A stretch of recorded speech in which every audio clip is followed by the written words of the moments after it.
کے طلباء کے لیے بڑی اچھی اور اہم خبر ہے۔ دراصل سکاسٹ یونیورسٹی شہامہ میں زیر تربیت زیر تعلیم BVSC طلباء کو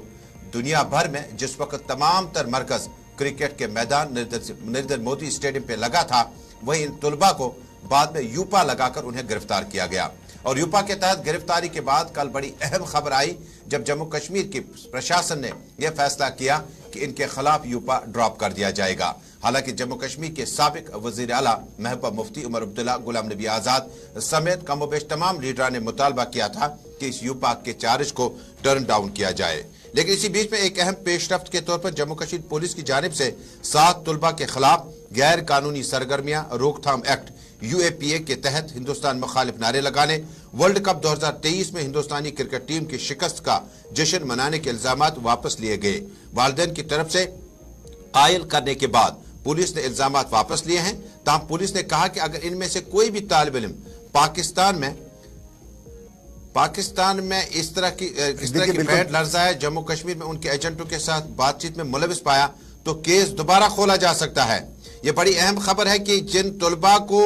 گرفتار کرنے کے بعد یوپا چارج ڈاؤن کر دیا گیا، جموں کشمیر پولیس نے بتایا کہ طالب علم کو اگر کسی وقت بھی جموں کشمیر سے پاکستان کے ایجنٹوں کے ساتھ ملوث پایا گیا تو کیس دوبارہ کھولا جا سکتا ہے۔ جموں کشمیر پولیس کے ڈائریکٹر جنرل رشمی رنجن سوین نے کہا کہ والدین کی طرف سے اس بات پر یقین دہانی کے بعد ان کے بچوں کے تحت بچوں کی مزید تفتیش نہیں کی گئی، دوبارہ کیس کھولا جا سکتا ہے۔ ورلڈ کپ میں آسٹریلیا کے ہاتھوں بھارت کی شکست کے بعد ایگریکلچر یونیورسٹی سکاسٹ کے 7 طلباء کے خلاف یہ غیر قانونی سرگرمیوں کے روک تھام۔ بالکل تجمل، اور جس طرح آپ نے کہا کہ دوبارہ اگر ان کو پاکستانی ایجنٹس کے ساتھ دیکھا گیا تو پولیس نے کہا نہیں چھوڑا جائے گا، ایسا تو ہونا ہی ہے، نہیں چھوڑا جائے گا،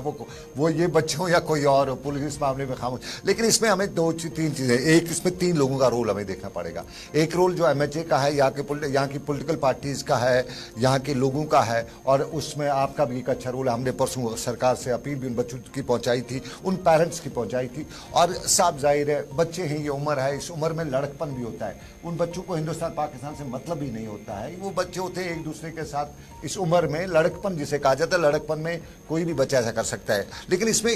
جو پازیٹیو ہوئے ہمیں MHA کا دیکھنا ہے، اور RR سوین کے ساتھ جس طرح RR سوین نے اس کیس کو ہینڈل کیا، پہلے دن سے ہی ان کی باڈی لینگویج یا ان کے کلوز کوارٹر سے ہمیں یہی معلوم ہو رہا تھا کہ بڑا سیریسلی لیتے ہوئے وہ ایک ویو جو ان کا ہے انہوں نے بہت پازیٹیو لیا کہ کہیں نہ کہیں بچوں کا مستقبل جو ہے وہ خراب نہ ہو۔ RR سوین، اور پھر سب سے بڑا کنٹریبیوشن جو بعد میں ہمیں دیکھنے کو ملا، جیسے ہی اطل ڈلو نے جموں کشمیر کے چیف سیکرٹری کا عہدہ سنبھالا تو اس کے دوسرے دن ہی دلی سے لے کے کشمیر تک انہوں نے بات چیت کی، انہوں نے سمجھایا، بتایا کہ اس کا امپیکٹ کیا ہوگا، کیونکہ یہ 7 بچے کل ہمارے ڈاکٹر بننے والے ہیں، یہ سائنٹسٹ بن سکتے ہیں، یہ دنیا میں بہت کچھ کر سکتے ہیں، اور آج اگر ان کو UAPA لگا دیا جائے گا تو اس کے بعد نہ یہ تو زندگی بھر ایسا ہی کچھ کرتے رہیں گے، پھر اس کے بعد کچھ اور کر نہیں پائیں گے۔ تو چیف سیکرٹری اطل ڈلو کے ساتھ ساتھ رشمی رنجن سوین، 2 لوگوں کا جو جموں کشمیر کی اسٹیٹ میں کنٹریبیوشن ہے، تھینک یو ان کو کل لوگ بتا رہے تھے، رات دیر گئے، مجھے بہت سے لوگوں نے فون کر کے بتایا کہ ان کا شکریہ ادا کیجیے گا، پیرنٹس نے مجھے فون کر کے بتایا شکریہ، اور اسٹوڈنٹ باڈیز نے شکریہ ادا کرنے کو کہا۔ ایک پازیٹیو یہ ہوتا ہے، اگر آج بچوں کو سبق ملا، انہوں نے کیا، انہوں نے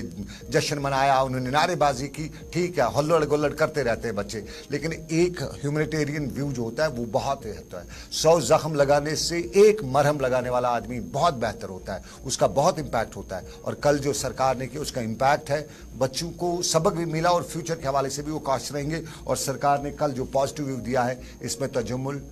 ایک اچھی میسج گراؤنڈ پہ گئی، میسج بہت اچھا ہے، لیکن نئی دلی سے چناو